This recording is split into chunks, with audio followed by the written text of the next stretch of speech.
అందరికీ వందనాలండి. అందరూ బాగున్నారు అనుకుంటున్నాను. ఇప్పటివరకు మనం దినవృత్తాంతాల మొదటి గ్రంథం 1 నుంచి 21 అధ్యాయాలు చదువుకున్నాం. ఈ 21 అధ్యాయాల్లో కూడా దావీదు గురించి, దావీదు వంశం నుండి రాబోయే మెస్సయ్య గురించి, దేవాలయం గురించి, యాజకత్వం గురించి, ఆరాధన గురించి, వీటన్నిటి గురించి చదువుకుంటూ వస్తున్నాం. ముందు వీడియోల్లో దావీదు సాధించిన విజయాల గురించి మనం చదువుకున్నాం.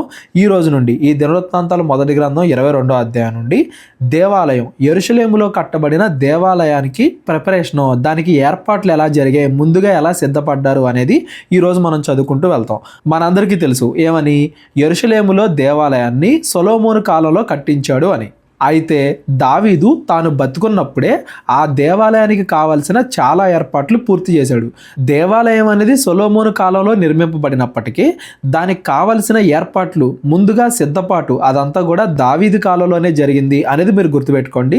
దావీదుకి కదా దేవుడు వాగ్దానం చేస్తాడు దేవాలయం గురించి, రాబోయే మెస్సయ్య గురించి. కాబట్టి ఆ వాగ్దానాన్ని పరిపూర్ణంగా నమ్మి దావీదు యెరూషలేములోని దేవాలయానికి ఏ ఏర్పాట్లు చేశాడు, ఏవేవి రెడీ చేశాడు అనేది ఈరోజు మనం చదువుకుంటూ వెళ్దాం. దావీదు అంతా సిద్ధపరిచిన తర్వాత సొలొమోను కాలంలో దేవాలయం కట్టడం, ముగించడం అదంతా కూడా సొలొమోను కాలంలో పరిపూర్ణమైంది అనేది మీరు గుర్తుపెట్టుకోండి. 22వ అధ్యాయం నుండి చదువుకుంటూ వెళ్దాం. మరియు దేవుడైన యెహోవా నివాస స్థలము ఇదే అని ఇజ్రాయేలీలు అర్పించు దహన బలులకు పీఠము ఇదే అని దావీదు సెలవిచ్చెను. అంటే యెరూషలేము దేవాలయం ఎక్కడ కట్టబడాలి అనే స్థలాన్ని దావీదు ముందుగానే సిద్ధపరిచాడు అని దాని అర్థం. ముందుగా స్థలాన్ని సిద్ధపరిచాడు, ఎక్కడ కట్టాలో చెప్పాడు. తరువాత దావీదు ఇజ్రాయేలీల దేశం మందుండు అన్యజాతి వారందరినీ సమకూర్చుడి అని ఆజ్ఞ ఇచ్చి దేవుని మందిరమును కట్టించుటకై రాళ్ళు చెక్కు వారిని నియమించాను. ఆ దేవాలయం ఎవరు కట్టాలో, ఆ దేవాలయానికి సంబంధించిన రాళ్ళు ఎలా చెక్కాలో వాటన్నింటి కోసం కూడా పని వాళ్ళని నియమిస్తున్నాడు. వాకిళ్ల తలుపులకు కావలసిన మేకులకేమి, చీలలకేమి విస్తారమైన ఇనుమును, తూచశక్యము కానంత విస్తారమైన ఎత్తడిని, ఎంచనల కానివన్ని దేవదారు మ్రాణులను దావీదు సంపాదించను. లెక్కలేనన్ని, ఎంచలేనన్ని, తోచలేనన్ని అంత విస్తారమైన ఎత్తడి, ఇనుము, చెక్కలు, ఆ సంపద మొత్తం కూడా ముందే సిద్ధపాటు చేస్తున్నాడు. సీదోనీయులు, తూరీయులు దావీదునకు విస్తారమైన దేవదారు మ్రాణులను తీసుకొని వచ్చుచుండిరి. నా కుమారుడైన సొలొమోను పిన్న వయస్సు గల లేతవాడు. యెహోవాకు కట్టింపబో మందిరము దాని కీర్తిని బట్టి, అందమును బట్టి సకల దేశముల్లో ప్రసిద్ధి చెల్లునట్లుగా అది చాలా ఘనమైనదిగా ఉండవలెను. కాగా దానికి కావలసిన సాధన రాశిని సిద్ధపరిచెదను అని చెప్పి దావీదు తన మరణమునకు ముందు విస్తారముగా వస్తువులను సమకూర్చి ఉంచెను. దావీదు చనిపోవడానికి ముందే దేవాలయానికి ఏమేం కావాలో అవన్నీ కూడా సిద్ధపరుస్తున్నాడు. మన రాజుల గ్రంథంలో కూడా చదువుకున్నాం కదా, దావీదు బతుకున్నప్పుడే నా తర్వాత కాబోయే రాజు సొలొమోను అని ప్రకటిస్తాడు. సొలొమోను కాలంలో దేవాలయం అనేది పూర్తవుతుంది. కాకపోతే దానికి కావలసిన ఏర్పాట్లన్నీ కూడా ముందే నేను చేస్తాను అని అవన్నీ కూడా సిద్ధపరుస్తున్నాడు అని దాని అర్థం. తరువాత అతడు తన కుమారుడైన సొలొమోను పిలిపించి ఇజ్రాయేల్ దేవుడైన యెహోవాకు ఒక మందిరమును కట్టవలసినది అని అతనికి ఆజ్ఞ ఇచ్చెను. మరియు దావీదు సొలొమోనుతో ఇట్లనెను, నా కుమారుడా, నేను నా దేవుడైన యెహోవా నామ ఘనత కొరకు ఒక మందిరమును కట్టించవలెను అని నా హృదయమందు నిశ్చయము చేసుకుని ఉండగా, దావీదు ప్రస్తుతానికి కొంచెం ముసలివాడిగా ఉన్నాడు. అప్పటికి ఇంకా సొలొమోను బాగా చిన్నవాడే. సొలొమోను పిలిచి దేవాలయం గురించి మొత్తం అంతా చెప్తున్నాడు. ఇదిగో నేను దేవుడికి ఒక దేవాలయం కట్టాలనుకున్నాను. యెహోవా వాక్కు నాకు ప్రత్యక్షమై ఈలాగు సెలవిచ్చెను, నీవు విస్తారముగా రక్తము ఒలికించి గొప్ప యుద్ధములు జరిగించిన వాడవు. నీవు నా నామమునకు మందిరము కట్టింపకూడదు. నా సన్నిధిని నీవు విస్తారముగా రక్తము నేల మీద ఓడ్చితివి. నీకు పుట్టబోవు ఒక కుమారుడు సమాధానకర్తగా ఉండును. చుట్టూ ఉండు అతని శత్రువులందరినీ నేను తోలివేసి అతనికి సమాధానము కలుగజేతును. వీటి గురించి కూడా మన రాజుల గ్రంథంలో మాట్లాడుకున్నాం. దావీదు కాలంలో ఎక్కువగా యుద్ధాలు జరుగుతున్నాయి. దావీదు కాలం ముగిసేసరికి ఇజ్రాయెల్ దేశం అనేది కొంచెం ప్రశాంతంగా ఉంది. సొలొమోను కాలంలో యుద్ధాలు ఏమీ లేవు. దేవాలయం అనేది హింస మధ్య కాకుండా ప్రశాంతంగా జరగాలి, దాని వెనకాల ఉండే భావాన్ని అందరూ గుర్తించాలి అనే ఉద్దేశంతో సొలొమోను కాలంలో దేవాలయం నిర్మింపబడిద్ది అని దేవుడు చెప్పాడు అని కూడా మన రాజుల గ్రంథంలో చదువుకున్నాం. అదే ఇక్కడ దావీదు సొలొమోనుతో చెప్తున్నాడు, నా కాలంలో యుద్ధాలు ఎక్కువగా జరిగాయి, నువ్వు రాజుగా అయినప్పుడు దేశం నిమ్మలంగా ప్రశాంతంగా ఉంటది, కాబట్టి దేవాలయాన్ని నువ్వు కట్టాలి, ఇలా నాకు నాకు దేవుడు చెప్పాడు అని దావీదు సొలొమోనుతో చెప్తున్నాడు. అందువలన అతనికి సొలొమోను అని పేరు పెట్టబడును. సొలొమోను అంటే హీబ్రూలో నెమ్మది, శాంతి, ప్రశాంతం ఇలాంటి అర్థాలు వస్తాయి. అందువల్లే అతనికి సొలొమోను అని పేరు పెట్టబడింది. ఆ కాలంలో దేవుడి మందిరం అనేది నిర్మింపబడాలి. అతని దినముల్లో ఇజ్రాయేలీలకు సమాధానమును విశ్రాంతియు దయచేయుదును. అతడు నా నామమునకు ఒక మందిరమును కట్టించును. అతడు నాకు కుమారుడై ఉండును. నేను అతనికి తండ్రినై ఉందును. ఇజ్రాయేలీల మీద అతని రాజ్య సింహాసనమును నిత్యము స్థిరపరచుదును. నా కుమారుడా, యెహోవా నీకు తోడుగా ఉండునుగాక. నీవు వర్ధిల్లి నీ దేవుడైన యెహోవా నిన్ను గూర్చి సెలవిచ్చిన ప్రకారముగా ఆయనకు మందిరము కట్టించుదువుగాక. నీ దేవుడైన యెహోవా ధర్మశాస్త్రమును నీవు అనుసరించినట్లుగా యెహోవా నీకు వివేకమును తెలివిని అనుగ్రహించి ఇజ్రాయేలీల మీద నీకు అధికారము దయచేయునుగాక. దేవుడు చెప్పిందంతా కూడా చెప్పి ఆ తర్వాత ఆశీర్వదిస్తున్నాడు. దేవుడు చెప్పిన ఈ మాటలు ఒకసారి గమనించండి. అతడు నాకు కుమారుడై ఉండును, నేను అతనికి తండ్రినై ఉండును. ఇజ్రాయేళ్ల మీద అతని రాజ్య సింహాసనము నిత్యము స్థిరపరచుదును. ఇది కొంతవరకు సొలొమోను కాలంలో నెరవేరింది. ఎలాగా? సొలొమోను యెరూషలేము దేవాలయాన్ని నిర్మించాడు కదా, కొంతవరకు సొలొమోను కాలంలో నెరవేరింది. పరిపూర్ణంగా అయితే మాత్రం యేసుక్రీస్తు వారితోనే నెరవేరింది. యేసుక్రీస్తు వారి రాజ్యం, పరలోక రాజ్యం అనేది నిత్యము నిలిచేది. యేసుక్రీస్తు వారు కట్టిన మందిరం అంటే సంఘం అనే మందిరం నిత్యము నిలిచేది. కాబట్టి సొలొమోను కాలంలో ఆ వాగ్దాన నెరవేర్పు అనేది ఆరంభమైంది, కొంతవరకు నెరవేరింది. అది పరిపూర్ణంగా యేసుక్రీస్తు వారి కాలానికి నెరవేరింది అనేది మీరు గుర్తుపెట్టుకోండి. యెరూషలేము దేవాలయం అయితే సొలొమోను కాలంలో కట్టబడింది. దేవుడు దానికి కావలసిన జ్ఞానం, వివేకం, తెలివి అవన్నీ కూడా నీకు అనుగ్రహిస్తాడు అని దావీదు ముందుగానే సొలొమోనుతో చెప్తున్నాడు. యెహోవా ఇజ్రాయేలీల గూర్చి మోషేకు ఇచ్చిన కట్టడల ప్రకారముగాను ఆయన తీర్చిన తీర్పుల ప్రకారముగాను జరుపుకొనుటకును నీవు జాగ్రత్త పడిన ఎడల నీవు వృద్ధి నొందుదువు. ధైర్యము తెచ్చుకొని బలముగా ఉండుము, భయపడకుము, దిగులు పడకుము. ఒక తండ్రి తాను చనిపోయే ముందు తన కుమారుడికి ఏం చెప్తున్నాడంటే, నువ్వు దేవుడిచ్చిన ధర్మశాస్త్ర ప్రకారంగా నడుచుకో, దేవుడి ఆజ్ఞల ప్రకారంగా నడుచుకో. అప్పుడు మాత్రమే నీవు వృద్ధి నొందుతావు, బాగుంటావు, మంచిగా ఉంటావు. భయపడకు, దిగులు పడకు, దేవుడి ఆజ్ఞల ప్రకారంగా నడుచుకో, దేవుడి మీద ఆధారపడు అని దావీదు సొలొమోనుకు చెప్తున్నాడు. ఇదిగో నేను నా కష్టస్థితిలోనే ప్రయాసపడి యెహోవా మందిరము కొరకు 2,00,000 మణుగుల బంగారమును 10 కోట్ల మణుగుల వెండిని తూచశక్యము కానంత విస్తారమైన ఎత్తడిని ఇనుమును సమకూర్చి ఉన్నాను. ఇదంతా కూడా దావీదు తన కాలంలోనే, తాను బతుకున్న కాలంలోనే దేవాలయం కోసం ముందుగానే సిద్ధపరిచి ఉంచుతున్నాడు. మానులను, రాళ్లను కూర్చించు తిని నీవు ఇంకనూ సంపాదించుదువుగాక. నేను పెట్టింది కాకుండా నువ్వు ఇంకా చాలా ఎక్కువ సంపాదిస్తావు. వాటన్నిటినీ కలిపి దేవాలయాన్ని నిర్మిస్తావు. మరియు పనిచేయ తగిన విస్తారమైన శిల్పకారులను, కాసె పనివారును, వడ్రవారును, ఏ విధమైన పనినైనను నెరవేర్చగల మంచి పనివారును నీ వద్ద ఉన్నారు. లెక్కింపలేనంత బంగారము, వెండియు, ఎత్తడి, ఇనుమును నీకు ఉన్నవి. కాబట్టి నీవు పని పూనుకొనుము, యెహోవా నీకు తోడుగా ఉండునుగాక. యెహోవా నీకు తోడుగా ఉండునుగాక. ఇవన్నీ కూడా దావీదు సొలొమోనుతో చెప్తున్నాడు. రాజుల కాలంలో మనం కేవలం 1-2 వచనాలు మాత్రమే చదివాం. అసలు కంప్లీట్గా ఏం జరిగింది, కంప్లీట్గా దావీదు సొలొమోనుతో ఏం మాట్లాడాడు అని పూర్తిగా ఇక్కడ ఎందుకు రాయబడుతుందంటే, ఈ పుస్తకం దినవృత్తాంతాల పుస్తకం మొత్తం కూడా దావీదు యొక్క వంశం గురించి, యెరూషలేము దేవాలయం ఆరాధన గురించి, వీటి గురించే చెప్పబడుతుంది. కాబట్టి ఈ దినవృత్తాంతాల గ్రంథం రాయబడిన కాలంలో ఎవరైతే ప్రజలు ఉన్నారో వాళ్ళందరికీ కూడా ఫ్యూచర్లో దేవుడు మెస్సయ్యను అంగీకరిస్తాడు. ఆయన దేవాలయానికి ఒక పరిపూర్ణతను తీసుకొస్తాడు, ఆరాధనకి ఒక పరిపూర్ణతను తీసుకొస్తాడు అని వాళ్ళందరూ కూడా విశ్వాసంలో బలపడడానికి, నిరీక్షించడం కోసం ఇదంతా కూడా రాయబడుతుంది అనేది గమనించండి. ఎవరికైనా ఏమైనా డౌట్స్ ఉంటే డిస్క్రిప్షన్లో నా నెంబర్ ఉంటుంది, కాల్ కానీ వాట్సాప్ కానీ చేయండి. మరియు తన కుమారుడైన సొలొమోనుకు సహాయము చేయవలెను అని దావీదు ఇజ్రాయెల్ అధిపతులందరికీ ఆజ్ఞాపించెను. ఎట్లనగా, మీ దేవుడైన యెహోవా మీతో కూడా ఉన్నాడు కదా. చుట్టూనున్న వారి వలన తొందర లేకుండా ఆయన మీకు నెమ్మది ఇచ్చి ఉన్నాడు కదా. దేశ నివాసులను ఆయన నాకు వశపరిచి ఉన్నాడు. యెహోవా భయము వలనను ఆయన జనుల భయం వలనను దేశము లోబరచబడి ఉన్నది. దావీదు కాలంలోనే బయట నుండి యుద్ధం చేసేవాళ్ళు ఆగిపోయారు, లోపల కూడా నీతి న్యాయాలు ఉన్నాయి, రాజ్యం బయట నుంచి లోపల నుంచి ప్రశాంతంగా ఉంది, నెమ్మదిగా ఉంది, అందరూ కూడా ఆనందంగా ఉన్నారు. దేవుడు ఈ సమయాన్ని ఎందుకు ఇచ్చాడు, ఇలాంటి మంచి పరిస్థితులు ఎందుకు ఇచ్చాడు, దేవాలయం కడతానికే కదా. కాబట్టి అందరూ కలిసి దేవాలయం కట్టండి, దేవుణ్ణి ఆరాధించడానికి ఒక మంచి క్రమం తీసుకురండి అని దావీదు వాళ్ళతో మాట్లాడుతున్నాడు. కావున హృదయపూర్వకముగా మీ దేవుడైన యెహోవాను వెతుకుటకు మీ మనస్సులు దృఢపరుచుకొని ఆయన నిబంధన మందసమును దేవునికి ప్రతిష్టమైన ఉపకరణములను ఆయన నామము కొరకు కట్టబడు ఆ మందిరములోనికి చేర్చుటకై మీరు పూనుకొని దేవుడైన యెహోవా పరిశుద్ధ స్థలమును కట్టుడి. ఇప్పటిదాకా దేవుణ్ణి ఆరాధించే స్థలం ఏంటి? ప్రత్యక్ష గుడారం. ప్రత్యక్ష గుడారం అనేది ఎక్కడికంటే అక్కడికి తీసుకెళ్లేదిలా ఉంటది. ఇజ్రాయేలీలు అరణ్యంలో 40 సంవత్సరాలు ఐగుప్తు నుండి కనానుకు వచ్చేటప్పుడు దాన్ని వాళ్ళతో పాటు తీసుకొచ్చారు. ప్రత్యక్ష గుడారానికి యెరూషలేము దేవాలయానికి తేడా ఏంటంటే యెరూషలేములో కట్టబడే దేవాలయం స్థిరంగా యెరూషలేములోనే ఉండాలి. ఎందుకంటే దేవుడు ఇజ్రాయెల్ ప్రజలందరికీ కూడా నెమ్మది కలుగజేశాడు.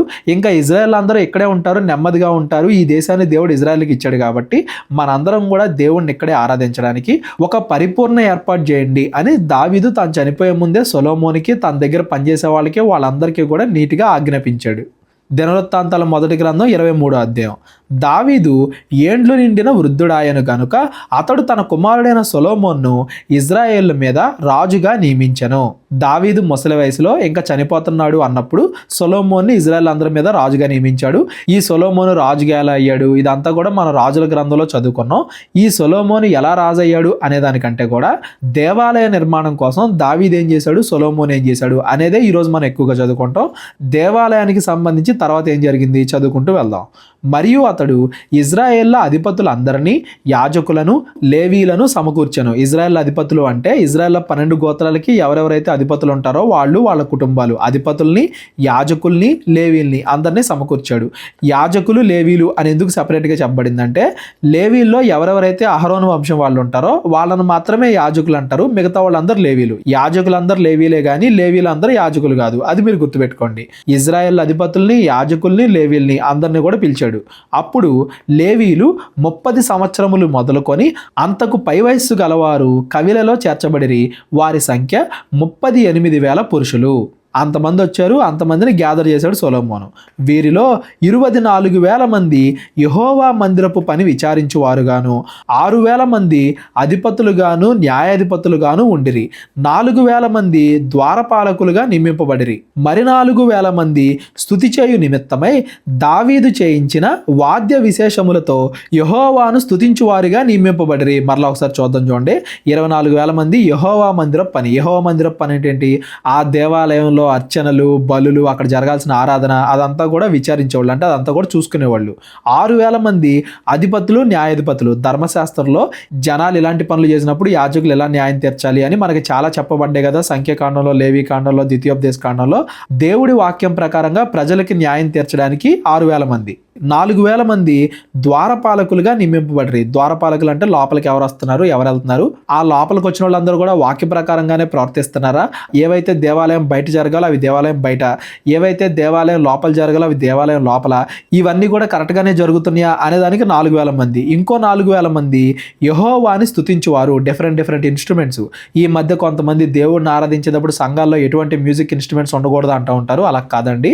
మ్యూజిక్ అంటే పాటల ద్వారా, లేదంటే ఏదైనా మ్యూజిక్ ద్వారా, కొంతమంది గిటార్ వాయించే వాళ్ళు ఉంటారు, కొంతమంది పియానో కొట్టే వాళ్ళు ఉంటారు, రకరకాలుగా ఇన్స్ట్రుమెంట్స్, డ్రమ్స్ అవ్వచ్చు, ఇవన్నీ కూడా దేవుణ్ణి ఆరాధించడంలో ముఖ్యమైన భాగాలే. స్టార్టింగ్ నుండి కూడా ఇవన్నీ ఆరాధనలో భాగంగానే ఉన్నాయి అనేది మనం గమనించాలి. ఇలా దేవాలయంలో ఎవరెవరు ఏ పనులు చేయాలో అవన్నీ కూడా నియమింపబడ్డాయి. మీరు గమనించండి, ఇంకా దేవాలయం కట్టడం అనేది కంప్లీట్ అవ్వాలా. అయినప్పటికీ ముందుగానే, దేవాలయ నిర్మాణానికి ముందుగానే ఇవన్నీ కూడా సిద్ధపరుస్తున్నారు. దావీదు కాలంలోనే ఇవన్నీ కూడా సిద్ధపరుస్తున్నారు అనేది మనం గమనించాలి. గెర్షోను, కహాతు, మెరారీలు అను లేవీల్లో దావీదు వారిని వరుసలుగా విభాగించెను. గెర్షోనీల్లో లద్దాను, షిమి అనువారు ఉండిరి. లద్దాను కుమారులు 3, పెద్దవాడుగు యెహీయేలు, జేతాము, యోవేలు. షిమి కుమారులు 3, షెలోమీతు, హజీయేలు, హారాను. వీరు లద్దాను వంశం యొక్క పితరుల పెద్దలు. యహతు, జీనా, యూషు, బెరియా అన్న 4 షిమి కుమారులు. యహతు పెద్దవాడు, జీనా రెండోవాడు, యూషునకును బెరియాకును కుమారులు అనేకులు లేకపోయిరి గనుక తమ పితరుల ఇంటి వారిలో వారు ఒక్క వంశముగా ఎంచబడిరి. కహాతు కుమారులు నలుగురు, అమ్రాము, ఇస్సారు, హెబ్రోను, ఉజ్జియేలు.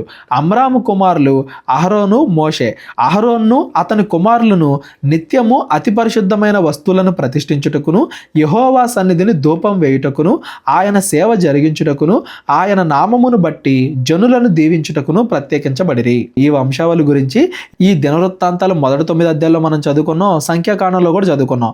మరలా ఇక్కడ ఎందుకు చెప్తున్నారు అంటే, దేవాలయం బాధ్యత మొత్తం ఈ లేవీలకే కదా అప్పగింపబడింది. కాబట్టి ఆ లేవీల గురించి మరలా గుర్తు చేస్తున్నారు. దేవాలయానికి సంబంధించి ఏ పనిలో ఎవరెవరు ఉండాలి, ఏ ఏ వంశాల వాళ్ళు ఉండాలి, యాజకత్వానికి సంబంధించి అహరోను వంశం వాళ్ళు, మిగతా వాటికి మిగతా వంశాల వాళ్ళు, అలాగా మరలా వాళ్ళ బాధ్యతలను బట్టి ఇక్కడ గుర్తు చేస్తున్నారని దాని అర్థం. ఇవన్నీ కూడా వినటానికి ఈ రోజు చదువుకునే ప్రతి అధ్యాయంలో ప్రతి పేరు కూడా ఈ రోజు మనకి వినటానికి అంత అవసరం లేదు. కానీ ఈ వంశావళ్ళు ఆ కాలంలో యెరూషలేము దేవాలయంలో దేవుడిని ఆరాధించే ఇజ్రాయెల్ ప్రజలందరికీ కూడా ఇవన్నీ కూడా చాలా ముఖ్యమైనవి. దేవుడు చెప్పినట్టుగానే ఆరాధన జరుగుతుందా లేదా అనే దానికి ఇవన్నీ కూడా చాలా ముఖ్యమైనవి అనేది మీరు గమనించండి. అందులోని ఈ దినవృత్తాంతాలు అనేది ఎప్పుడు రాయబడుతుంది? బబులోను చెర నుండి ఇజ్రాయెల్ తిరిగి వచ్చిన తర్వాత కదా. వాళ్ళ చరిత్రను వాళ్ళు కాపాడుకోవడం, వాళ్ళ వంశావళిని వాళ్ళు కాపాడుకోవడం అనేది వాళ్ళకి చాలా ముఖ్యమైన విషయం అనేది కూడా ఈ వంశావళులు ఈ అధ్యాయాల ద్వారా మనకి అర్థం అవ్వాలి. దైవజనుడగు మోషే సంతతి వారు లేవి గోత్రపు వారిలో ఎంచబడిరి. మోషే కుమారులు గెర్షోము, ఎలియేజరు. గెర్షోము కుమారుల్లో షెబూయేలు పెద్దవాడు. ఎలియేజరు కుమారుల్లో రెహబ్యా అను పెద్దవాడు తప్ప ఇక కుమారులు అతనికి లేకపోయిరి. అయితే రెహబ్యాకు అనేక మంది కుమారులు ఉండిరి. ఇస్సారు కుమారుల్లో షెలోమీతు పెద్దవాడు. హెబ్రోను కుమారుల్లో ఎరియా పెద్దవాడు. అమర్యా రెండోవాడు. యహజీయేలు మూడోవాడు. యక్మెయాము నాలుగోవాడు. ఉజ్జియేలు కుమారుల్లో మీకా పెద్దవాడు. యెషియా రెండోవాడు. మెరారి కుమారులు మహలి, మూషి. మహలి కుమారులు ఎలియాజరు, కీషు. ఎలియాజరు చనిపోయినప్పుడు వానికి కుమార్తెలు ఉండిరి గాని కుమారులు లేకపోయిరి. కీషు కుమారులైన వారి సహోదరులు వారిని వివాహము చేసుకొనిరి. మూషి కుమారులు ముగ్గురు, మహలి, ఏదెరు, ఎరిమోతు. వీరు తమ పితరుల ఇంటి వారిని బట్టి లేవీలుగా ఎంచబడిరి. పితరుల ఇండ్లకు పెద్దవారైన వీరు 20 సంవత్సరములు మొదలుకొని అంతకు పై వయసు గలవారై తమ తమ పేర్ల లెక్క ప్రకారము ఒక్కొక్కరుగా ఎంచబడి యెహోవా మందిరపు సేవ చేయు పనివారై ఉండిరి. లేవీలందరూ కూడా ఏదో ఒక పని, ఒక్కొక్కరికి ఒక్కో పని. యాజకులు తప్ప, అహరోను వంశంలో ఉన్న యాజకులు తప్ప మిగతా వాళ్ళందరికీ దేవాలయంలో ఒక్కొక్కరికి ఒక్కో పని. యాజకుల పనులు వేరేగా ఉంటాయి కాబట్టి వాళ్ళు మోషే కుమారులైనా కానీ, అహరోను కంటే మోషే గొప్పవాడైనా కానీ యాజకత్వం మాత్రం అహరోను కుమారులే చేయాలి. మోషే కుమారులు కానీ మిగతా లేవీలు కానీ వీళ్ళందరూ కూడా దేవాలయం యొక్క మిగతా బాధ్యతలు చూసుకోవాలి. ఇంకా ఎవరెవరు ఏ బాధ్యతలు చూసుకోవాలి? ఇజ్రాయేల్ దేవుడైన యెహోవా తన జనములకు నెమ్మది దయచేసి ఉన్నాడు కనుక వారు నిత్యము యెరూషలేములో నివాసము చేయుదురు అనియు, లేవీలు ఇక మీదట గుడారమునైనను దాని సేవ కొరకు ఉపకరణములైనను మోయ పని లేదు అని దావీదు సెలవిచ్చాను. అంతకుముందు ప్రత్యక్ష గుడారం ఉన్నప్పుడు ఆ ప్రత్యక్ష గుడారంలో ఒక్కొక్క భాగాన్ని లేవీలో ఒక్కొక్క వంశం వాళ్ళు మోసేవాళ్ళు. ఇప్పుడు ప్రత్యక్ష గుడారం కాకుండా డైరెక్ట్గా దేవాలయమే కడుతున్నారు కాబట్టి వాటిని మోసే పని కాకుండా వేరే పనిని వీళ్ళకి అప్పగిస్తున్నాడు దావీదు ఇచ్చిన కడవరి ఆజ్ఞలను బట్టి లేవీల్లో 20 సంవత్సరములు మొదలుకొని అంతకు పై వయస్సు గలవారు ఎంచబడిరి. వీరు అహరోను సంతతి వారి చేతి కింద పనిచూచుటకును వారి వంశమునున్న యెహోవా మందిర సేవ కొరకై సాలల్లోను గదుల్లోనూ ఉంచబడిన సకలమైన ప్రతిష్ఠ వస్తువులను శుద్ధి చేయుటకును దేవుని మందిర సేవ కొరకైన పనిని విచారించుటకును సన్నిధి రొట్టెను నైవేద్యమునకు తగిన సన్నని పిండిని పులుసులేని భోజ్యములను పెనములో కాల్చుదానిని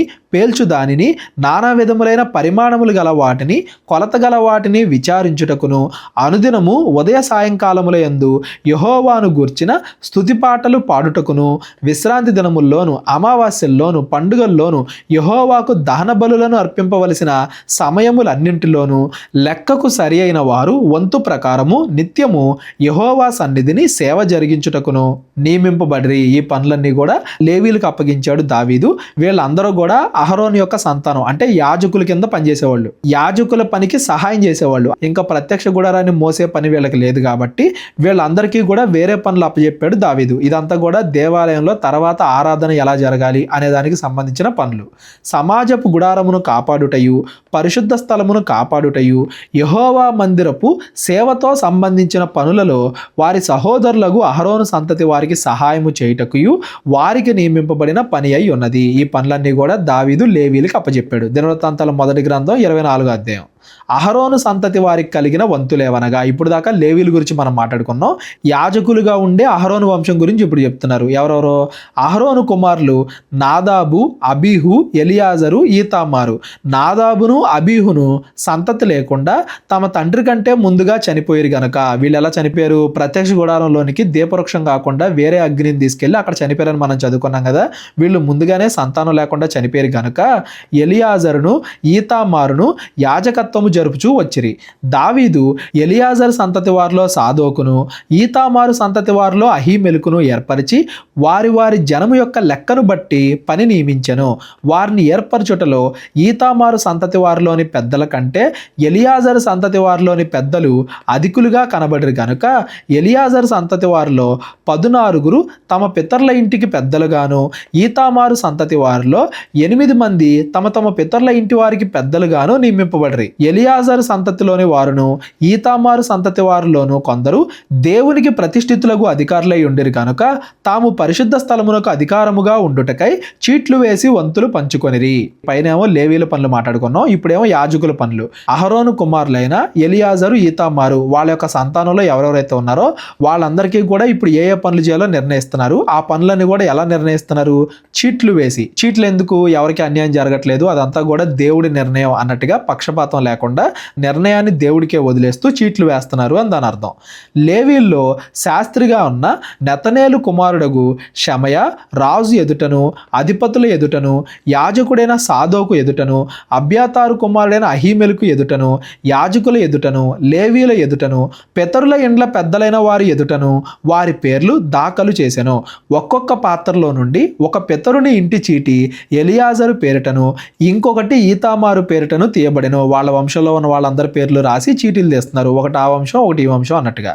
మొదటి చీటి యెహోయారీబునకును, రెండవది యెదయాకును, మూడవది హోరీమునకు, నాలుగవది షేరీమునకును, ఐదవది మల్కీయాకును, ఆరవది మీయామినుకును, ఏడవది హక్కోజునకును, ఎనిమిదవది అబియాకును, తొమ్మిదవది యేషువకును, 10వది షకన్యాకును, 11వది ఎల్యాషీబునకును, 12వది యాకీమునకును, 13వది హుప్పాకును, 14వది యెషబాబునకును, 15వది బిల్గాకును, 16వది ఇమ్మేరునకును, 17వది ఎహెజీరునకును, 18వది అప్పీసేసునకును, 19వది పెతహయాకును, 20వది యెహెజ్కేలునకును, 21వది యాకీనుకును, 22వది గామూలునకును, 23వది దెలాయాకును, 24వది మైజ్జాకును పడెను. మొత్తం ఎన్నొచ్చాయి? 24.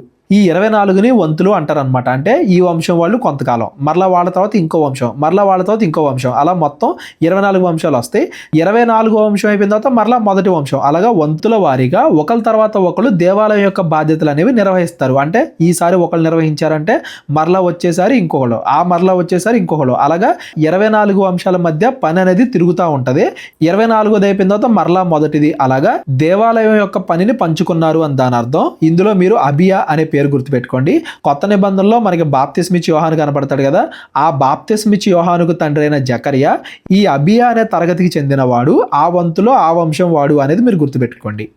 ఇజ్రాయేళ్ల దేవుడైన యెహోవా వారి పితరుడగు అహరోనుకును ఆజ్ఞాపించిన కట్టడ ప్రకారంగా వారు తమ పద్ధతి చొప్పున యెహోవా మందిరములో ప్రవేశించి చేయవలసిన సేవా ధర్మము ఈలాగున ఏర్పాటు ఆయను. ఇవన్నీ కూడా అహరోను సంతానం వాళ్ళకి నియమించిన పనులు. తర్వాత శేషించిన లేవీ సంతతి వారు ఎవరనగా అహరోను గురించి చెప్పబడింది, లేవీలో కూడా ముఖ్యమైన వాళ్ళ గురించి చెప్పబడింది.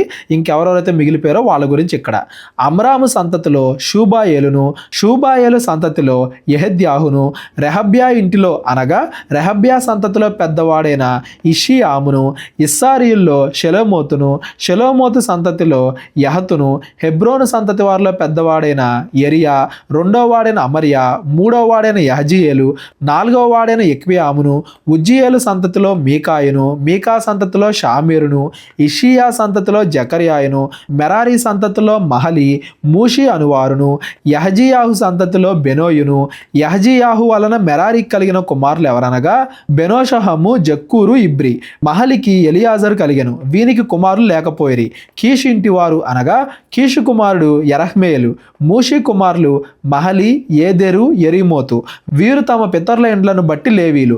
వీరును తమ సహోదరులైన అహరోను సంతతి వారు చేసినట్లు రాజైన దావీదు ఎదుటను సాదోకు, అహీమెలుకు అని యాజకుల్లోను లేవీల్లోను పితరుల ఇండ్ల పెద్దల ఎదుటను తమలో నుండి పితరుల ఇంటి పెద్దలకును తమకును తమ చిన్న సహోదరులకును చీట్లు వేసుకొనిరి. వీళ్ళకు కూడా చీట్లు వేసి దేవాలయం యొక్క బాధ్యతలు అప్పగించారు. అయితే పైన 24 మందిలో ఎందుకు కలపలేదంటే వాళ్ళేమో యాజక పని చేస్తారు, వాళ్ళకి సహాయం చేసే వాళ్ళుగా వీళ్ళు ఉంటారు, కానీ వీళ్ళు డైరెక్ట్ గా యాజకత్వం చేయరు అనే తేడాను మనం గమనించాలి. అందుకే వీళ్ళ పేర్లు వేరుగా చెప్పబడ్డాయి. అందులో కూడా మరలా పక్షపాతం లేకుండా వీళ్ళకు కూడా చీట్లు వేసి వాళ్ళ బాధ్యతలు అప్పగించారు. దినవృత్తాంతాల మొదటి గ్రంథం 25వ అధ్యాయం.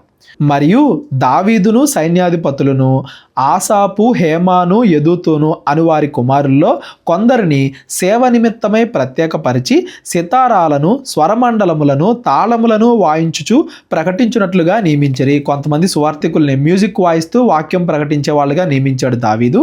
ఈ సేవా వృత్తిని బట్టి ఏర్పాటైన వారి సంఖ్య ఎంతనగా ఆసాపు కుమారుల్లో రాజాజ్ఞ ప్రకారముగా ప్రకటించుచు ఆసాపు చేతి కింద నుండి ఆసాపు కుమారుడైన జక్కూరు, యోసేపు, నెతన్య, అషర్యేలా అనువారు.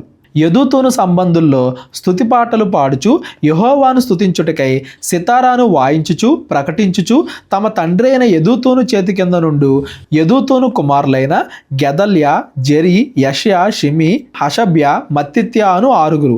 హేమాను సంబంధుల్లో హేమాను కుమారులైన బక్కియాహు, మత్తన్య, ఉజ్జియేలు, షెబూయేలు, యెరీమోతు, హనన్య, హనాని, ఎలియాత్తా, గిద్దల్తి, రోమప్తియేజరు, యొష్బెకాష, మల్లోతి, హోతీరు, మహజియోతు అనువారు. వీరందరూ దేవుని వాక్కు విషయముల్లో రాజునకు దీర్ఘదర్శియగు హేమాను కుమారులు. వీళ్ళందరూ కూడా దేవాలయంలో పాటలు పాడడం, మ్యూజిక్ వాయించడం, వాక్యం ప్రకటించడం ఇవన్నీ కూడా చేస్తూ ఉండేవారు. హేమాను సంతతిని గొప్ప చేయుటకై దేవుడు హేమాన్నకు 14 కుమారులను 3 కుమార్తెలను అనుగ్రహించి ఉండెను. వీరందరూ ఆసాపుకును, యెదుతూనుకును, హేమాన్నుకును రాజు చేసి ఉన్న కట్టడ ప్రకారము యెహోవా ఇంటిలో తాళములు, స్వరమండలములు, సితారాలు వాయించుచు గానము చేయుచు తమ తండ్రి చేతి కింద దేవుని మందిరపు సేవ జరిగించుచూ ఉండిరి. యెహోవాకు గానము చేయుటలో నేర్పు పొందిన తమ సహోదరులతో కూడా ఉన్న ప్రవీణులైన గాయకుల లెక్క 288. తాము చేయు సేవ విషయములో పిన్నయని, పెద్దయని, గురువని, శిష్యుడని భేదము లేకుండా వంతుల కొరకై చీట్లు వేసిరి. పక్షపాతం లేకుండా అందరికీ కూడా చీట్లు వేసి ఎవరెవరు ఏ టైంలో పాటలు పాడాలి, మ్యూజిక్ వాయించాలి అన్నట్టుగా వంతుల వారీగా చీట్లు వేసుకున్నారు. ఆయా కాలంలో ఆయా వంశాల వాళ్ళు ఆ ఆరాధన అక్కడ చూసుకుంటారు అని దాని అర్థం. ఈ అధ్యాయం అంతా కూడా దేవాలయంలో సంగీతం, పాటలు, ఆ వాక్య ప్రకటన అదంతా కూడా ఎవరికి అప్పగింపబడింది ఆ పని అనే దాని గురించి. మొదటి చీటి ఆసాపు వంశమందున్న యోసేపు పేరిట పడెను. రెండవది గెదల్యా పేరిట పడెను. వీడును వీని సహోదరులను కుమారులను 12. మూడవది జక్కూరు పేరిట పడెను. వీడును వీని కుమారులను సహోదరులను 12. నాలుగవది ఇజ్రీ పేరిట పడెను. వీడును వీని కుమారులను సహోదరులను 12. ఏడవది నెతన్యా పేరిట పడెను. వీని కుమారులను సహోదరులను 12. ఆరవది బక్కియాహు పేరిట పడెను. వీని కుమారులను సహోదరులను 12. ఏడవది యషర్యాయా పేరిట పడెను. వీని కుమారులను సహోదరులను 12. ఎనిమిదవది యెషయా పేరిట పడెను. వీని కుమారులను సహోదరులను 12. తొమ్మిదవది మత్తన్యా పేరిట పడెను. వీని కుమారులను సహోదరులను 12. 10వది షిమి పేరిట పడెను. వీని కుమారులను సహోదరులను 12. 11వది అజరేలు పేరిట పడెను. వీని కుమారులను సహోదరులను 12. 12వది హషబ్యా పేరిట పడెను. వీని కుమారులను సహోదరులను 12. 13వది షూబాయేలు పేరిట పడెను. వీని కుమారులను సహోదరులను 12. 14వది మత్తిత్యా పేరిట పడెను. వీని కుమారులను సహోదరులను 12. 15వది యెరెమోతు పేరిట పడెను. వీని కుమారులను సహోదరులను 12. 16వది హనన్యా పేరిట పడెను. వీని కుమారులను సహోదరులను 12. 17వది యొష్బెకాషా పేరిట పడెను. వీని కుమారులను సహోదరులను 12. 18వది హనాని పేరిట పడెను. వీని కుమారులను సహోదరులను 12. 19వది మల్లోతి పేరిట పడెను. వీని కుమారులను సహోదరులను 12. 20వది ఎలియాతా పేరిట పడెను. వీని కుమారులను సహోదరులను 12. 21వది హోతీరు పేరిట పడెను. వీని కుమారులను సహోదరులను 12. 22వది గిద్దల్తి పేరిట పడెను. వీని కుమారులను సహోదరులను 12. 23వది మహజియోతు పేరిట పడెను. వీని కుమారులను సహోదరులను 12. 24వది రోమప్తియేజరు పేరిట పడెను. వీని కుమారులను సహోదరులను 12. మొత్తం ఆ వంశాల్లో ఉండే వాళ్ళందరూ కూడా 12 కింద డివైడ్ చేసి ఆ 12 మంది వాళ్ళ వంతు వచ్చినప్పుడు అక్కడ ఆరాధనా కార్యక్రమం చూసుకుంటారు. వాళ్ళ వంతు అయిపోయిన తర్వాత మళ్ళీ తర్వాత వంతు వాళ్ళు వస్తారు. ఆ 12 మంది మరలా అక్కడ ఆరాధన కార్యక్రమం చూసుకుంటూ ఉంటారు. అలాగా ఈ 24 మంది 24 వంతులు వంతులు ఉంటాయి. ఆ సమయంలో ఆ కుటుంబం వాళ్ళు, ఆ వంశం వాళ్ళు అక్కడ ఆరాధనా కార్యక్రమం చూసుకుంటారు అని దాని అర్థం. ఈ దినవృత్తాంతాలు 26వ అధ్యాయం కూడా ఈరోజు మనం చదువుకుందాం. 27వ అధ్యాయం నుండి రేపొద్దున చదువుకుంటూ వెళ్దాం. ద్వారపాలకుల విభాగము గుర్చినది. 26వ అధ్యాయంలోనేమో ద్వారపాలకుల గురించి, 25వ అధ్యాయంలోనేమో సంగీతం, పాటలు పాడేవాళ్ళు, సువార్త ప్రకటన దాని గురించి, 24వ అధ్యాయంలోనే అహరోను కుమారులు యాజకులు వాళ్ళ గురించి, 23వ అధ్యాయంలోనేమో లేవీల మిగతా గోత్రాల గురించి. ఎంత ఖచ్చితంగా, ఎంత పద్ధతిగా ఒక క్రమ పద్ధతిలో దేవుడి ఆరాధన కోసం దావీదు వాళ్ళందరినీ కూడా సిద్ధపరుస్తున్నాడు. దేవుడిని ఆరాధించేటప్పుడు అల్లరిగా ఎలా పడితే అలా ఉండకుండా ఒక క్రమ పద్ధతిలో, ఒక పద్ధతిగా, డిసిప్లైన్డ్గా ఆరాధన అనేది జరగాలి. దేవుణ్ణి కీర్తించడం అనేది ఈ రోజు చదువుకునే ఈ అధ్యాయాల నుండి మనం నేర్చుకోవాలి. ఆసాపు కుమారుల్లో కోరే కుమారుడైన మెషలెమ్య కోరహు సంతతి వాడు. మెషలెమ్య కుమారులు ఎవరనగా జకర్యా జ్యేష్ఠుడు, యెదీయవేలు రెండవ వాడు, జబద్యా మూడవ వాడు, ఎత్రియేల్ నాలుగవ వాడు, ఏలాము ఐదవ వాడు, యెహోహనాను ఆరవ వాడు, ఎల్లోయేనై ఏడవ వాడు. దేవుడు ఒబేదెదోమును ఆశీర్వదించి అతనికి కుమారులను దయచేసెను. వారెవరనగా షమయా జ్యేష్ఠుడు, యెహోజాబాదు రెండవ వాడు, యోవాహు మూడవ వాడు, షాకారు నాలుగవ వాడు, నెతనేలు ఐదవ వాడు, అమ్మీయేలు ఆరవ వాడు, ఇస్సాకారు ఏడవ వాడు, పెయుల్లెతై ఎనిమిదవ వాడు. వాని కుమారుడైన షమయాకు కుమారులు పుట్టిరి. వారు పరాక్రమశాలులై ఉండి తమ తండ్రి ఇంటి వారికి పెద్దలైరి. షమయా కుమారులు ఒత్ని, రెఫాయేలు, ఓబేదు, ఎల్జాబాదు, బలాఢ్యుడైన అతడి సహోదరులు ఎలీహు, శమక్య. ఒబేదెదోము కుమారులైన వీరును, వీని కుమారులను, వీని సహోదరులను 62. వారు తమ పని చేయుటలో మంచి గట్టివారు. ఈ అధ్యాయంలో చాలా పేర్లు అంతకుముందు చదివినట్టుగా మీకు అనిపిస్తుంది. ఎందుకంటే వీళ్ళందరూ కూడా వీరులు, అంటే పోరాటం చేసేవాళ్ళు. వాళ్ళందరినీ కూడా దేవాలయం యొక్క సైనికులుగా, ద్వారపాలకులు అంటే దేవాలయాన్ని కాపాడే సైనికులుగా, రక్షక భటులుగా పెడుతున్నారు. కాబట్టి వీళ్ళందరి గురించి గట్టివారు, పరాక్రమవంతులు ఇలాంటి పదాలు అనేవి చెప్పబడుతున్నాయి. మెషలెమ్యా కలిగిన కుమారులను, సహోదరులను, పరాక్రమశాలను వీరు 18 మంది. మెరారీల్లో హోసా అనువానికి కలిగిన కుమారులు ఎవరనగా జ్యేష్ఠుడగు షిమ్రి. వీడు జ్యేష్ఠుడు కాకపోయినను వాని తండ్రి వాణ్ణి జ్యేష్ఠ భాగస్థునిగా చేసెను.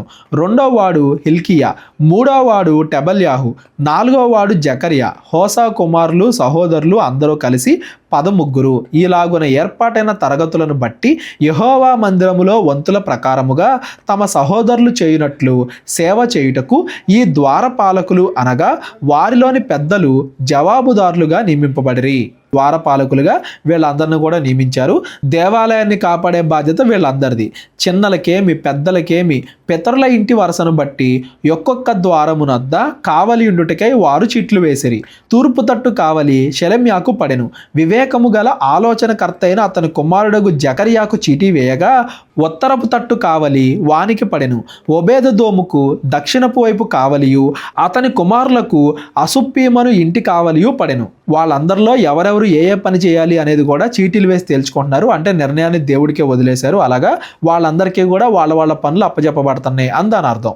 షుప్పీమునకును హోసాకును పడమటి తట్టునున్న షెల్లెకెత్తు గుమ్మమునకు ఎక్కు రాజమార్గమును కాచుటకు చీటీ పడెను. తూర్పున లేవీలైన 6, ఉత్తరమున దినమునకు 4, దక్షిణమున దినమునకు 4, అసుప్పీమునద్ద 2, బయట ద్వారమునద్దను పడమరగా ఎక్కిపోవు రాజమార్గమునద్దను 4, వెలుపటి తోవయందు 2 ఏర్పాటైరి. కోరే సంతతి వారిలోను మెరారీయుల్లోను ద్వారమును కనిపెట్టు వారికి ఈలాగు వంతులాయను. దేవాలయాన్ని ఎవరెవరు ఎక్కడెక్కడుండి కాపాడాలి, ఆ యాజకుల్ని, వాళ్ళ వంశాన్ని, వాళ్ళ ఇళ్ళని ఎక్కడెక్కడుండి కాపాడాలి, అలాగా మొత్తం అంతా కూడా ఒక స్ట్రక్చర్, ఒక పద్ధతి ప్రకారంగా జరుగుతుంది అని దాని అర్థం.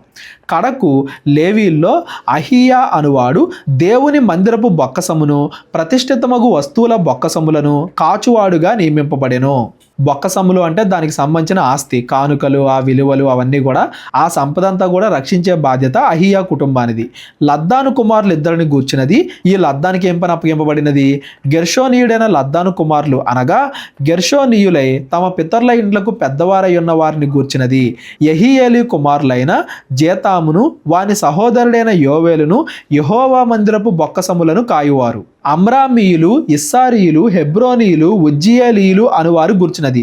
మోషే కుమారుడైన గెర్షోమునకు పుట్టిన షెబూయేలు బొక్కసం మీద ప్రధానిగా నియమింపబడెను.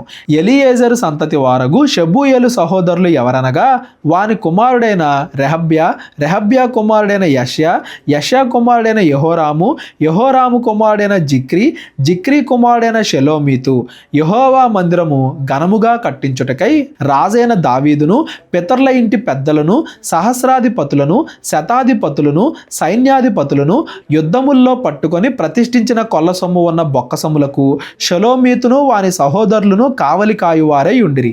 దీర్ఘదర్శి సమూయేలును, కీషు కుమారుడైన సౌలును, నేరు కుమారుడైన అబ్నేరును, సెరూయా కుమారుడైన యోవాబును ప్రతిష్ఠించిన సొమ్ము అంతయు షెలోమీతు చేతి కిందను వాని సహోదరుల చేతి కిందను ఉంచబడెను. కేవలం దావీదు కాదు, సొలొమోను కాదు, అంత ముందు నుండి ఇజ్రాయెల్ సంపాదించిన ఆస్తి సమూయేలు కాలంలో, సౌలు కాలంలో, దావీదు యొక్క సైనికుల కాలంలో ఎవరెవరైతే ఏ ఏ సంపదను తెచ్చారో దాని అంతటినీ కూడా ఇప్పుడు కాపాడడానికి వాటి మీద అధికారులు నియమిస్తున్నారు. ఇవన్నీ కూడా ఫైనాన్షియల్గా, అంటే డబ్బుల దగ్గర ఎటువంటి మనస్పర్ధలు రాకుండా దేనికి సంబంధించి దానికి ప్రత్యేకంగా అధికారిని నియమిస్తూ మరలా వాళ్ళ మీద వేరే అధికారులను నియమిస్తూ లెక్క మొత్తం కరెక్ట్గా ఉండేలాగా జాగ్రత్త తీసుకుంటున్నారు. ఇస్సారీలను గుర్చినది. వీళ్ళకేం పని అప్పగింపబడుతుంది? వీరిలో కెనన్యాయును వారి కుమారులను బయట పని జరిగించుటకై ఇజ్రాయేలీలకు లేఖికులుగాను న్యాయాధిపతులుగాను నియమింపబడిరి. హెబ్రోనీలను గుర్చినది. హషబ్యాను వాని సహోదరులను పరాక్రమశాలును 1700 సంఖ్య గలవారు. వీరు యోర్దాను ఈవల పడమటి వైపు నుండి ఇజ్రాయేళ్ల మీద యెహోవా సేవను గుర్చిన వాటన్నింటి విషయములోను రాజు నియమించిన పని విషయములోను పై విచారణకర్తలుగా నియమింపబడిరి. కేవలం పైన వాళ్ళకి ఉద్యోగాలు, పనులు ఇవ్వడం మాత్రమే కాదు, మరలా వాళ్ళ పని వాళ్ళు కరెక్ట్గా చేస్తున్నారా లేదా అనే దానికి కూడా పైన విచారణకర్తలు నియమించారు. ఏదన్నా ప్రాబ్లం వస్తే న్యాయం తీర్చడానికి న్యాయాధిపతులు నియమించారు. ప్రతిదీ కూడా పద్ధతి ప్రకారంగా జరుగుతుంది. హెబ్రోనీలను గుర్చినది. హెబ్రోనీయుల పితరుల ఇంటి పెద్దలందరికీ యెరియా పెద్దాయను. దావీదు ఏలుబడిలో 40వ సంవత్సరమున వారి సంతతి విచారింపగా వారిలో గిలాదు దేశంలోని యాజేరు నందున్న వారు పరాక్రమశాలుగా కనబడిరి. పరాక్రమశాలుగు వారి సహోదరులు 2700 మంది ఇంటి పెద్దలుగా కనబడిరి. దావీదు రాజు దేవుని సంబంధమైన కార్యముల విషయములో, రాజకార్యముల విషయములో రూబేనీయుల మీదను, గాదీల మీదను, మనష్షే అర్ధగోత్రపు వారి మీదను వారిని నియమించను. ఎవరి పని వాళ్ళకి అప్పగింపబడింది. ఈ అధ్యాయంలో ఎక్కువగా, ఈ 26వ అధ్యాయంలో ఎక్కువగా రక్షక భటులు, అదంతా కూడా రక్షించే, ఫైనాన్షియల్గా కానీ దేవాలయానికి సంబంధించి కానీ దాని అంతటిని కూడా రక్షించడానికి ఎవరెవరికి ఏ ఏ పని అప్పగింపబడింది అనేది మనం చదువుకున్నాం. ఈ రోజు చదువుకున్న ఈ అన్ని అధ్యాయాల్లో 22వ అధ్యాయం నుండి 26వ అధ్యాయం వరకు ఈ అన్ని అధ్యాయాల్లో కూడా మనం గమనించాల్సిన ముఖ్యమైన విషయం ఏంటంటే దేవుడి యొక్క ఆరాధనా పద్ధతి ఒక క్రమంగా జరగాలి. అంటే దీని తర్వాత ఇది, దీని తర్వాత ఇది, వీళ్ళు చేయాలి అన్నట్టుగా ఒక క్రమం ప్రకారంగా జరగాలి. క్రమం లేనప్పుడు ఏమవుద్ది? అల్లరి అవుతుంది. అల్లరి జరిగినప్పుడు ఏమవుద్ది? ఎవరైతే దేవుడిని వెతుకుతూ దేవాలయానికి వస్తారో వాళ్ళకి దేవుడు కాకుండా, దేవుడి మాటలు కాకుండా అల్లరి కనబడిద్ది. కాబట్టి దేవాలయం దగ్గర దావీదు ఇన్ని జాగ్రత్తలు తీసుకుంటున్నాడు. ఇంకా దేవాలయం నిర్మించడం పూర్తవక మునిపే దావీదు ముందుగానే ఇవన్నీ కూడా సిద్ధపరుస్తున్నాడు, ముందుగానే ప్రిపేర్ చేస్తున్నాడు. తాను చనిపోయే ముందు దేవాలయం కోసం తను చేయాల్సిన పనంతా కూడా పూర్తి చేసి దావీదు చనిపోతున్నాడు అని దాని అర్థం. రేపటితో ఈ దినవృత్తాంతాల మొదటి గ్రంథం 27వ అధ్యాయం నుండి రేపొద్దున మనం మాట్లాడుకుందాం. రేపటితో ఈ దినవృత్తాంతాల మొదటి గ్రంథం కంప్లీట్ అయిపోద్ది. దినవృత్తాంతాల 2వ గ్రంథాన్ని ఎల్లుండి నుండి మనం చదువుకుందాం. ఈ రోజంతా కూడా దేవాలయం గురించి చదువుకున్నాం కదా, రేపంతా కూడా దావీదు గురించి చదువుకుంటాం. ఈ దినవృత్తాంతాల మొదటి గ్రంథం అంతా కూడా దావీదు గురించి, దేవాలయం గురించి, దావీదు గురించి, దేవాలయం గురించి అలా ఆల్టర్నేటివ్గా చదువుకుంటూ వస్తున్నాం కదా. ఈ రోజు అంతా కూడా దేవాలయం గురించి చదువుకున్నాం కాబట్టి రేపంతా కూడా మరలా దావీదు గురించి చదువుకుంటాం. దేవాలయానికి ముందే ఏమేమి సిద్ధపరిచారు, దేవాలయం గురించి కానీ, అక్కడ జరిగే పనుల గురించి కానీ, ఆ పనులు ఎవరెవరు చేయాలి అనే మనుషుల గురించి కానీ మొత్తం అంతా కూడా సిద్ధపాటు ఎలా జరిగింది అనేది ఈరోజు మనం చదివాం. ఎవరికన్నా కానీ ఈరోజు చదివిన దాంట్లో ఏదైనా డౌట్ ఉంటే డిస్క్రిప్షన్లో నా నెంబర్ ఉంటుంది, కాల్ కానీ వాట్సాప్ కానీ చేయండి. మరలా రేపు పొద్దున కలుద్దాం. మీ అందరినీ కూడా దేవుడు దీవించి ఆశీర్వదించునుగాక. మా పరిచయం గురించి ప్రార్థించండి, నా గురించి ప్రార్థించండి. ప్రేరేపణ కలిగిన వాళ్ళు మీ కానుకల ద్వారా మమ్మల్ని బలపరచండి. అందరికీ వందనాలు. అందరికీ వందనాలండి. కేవలం 30 వీడియోస్లో బైబిల్ నేర్చుకోండి అనే ఎంతో విలువైన ఈ కోర్స్ జస్ట్ ₹1 మీకు కావాలి అంటే మీ పేరు, మీ ఊరు ఈ నెంబర్కి వాట్సాప్ చేయండి. ఈ కోర్సులో ఏ విషయాలు ఉంటాయో ముందుగానే తెలుసుకోవడానికి ఈ వీడియో పాస్ చేసి టాపిక్స్ అన్నీ చదువుకోండి. క్రైస్తవులందరూ ఈ బైబిల్ కోర్స్ వినాలి అని మేము కోరుకుంటున్నాం. అందరినీ దేవుడు దీవించునుగాక. ఆమెన్.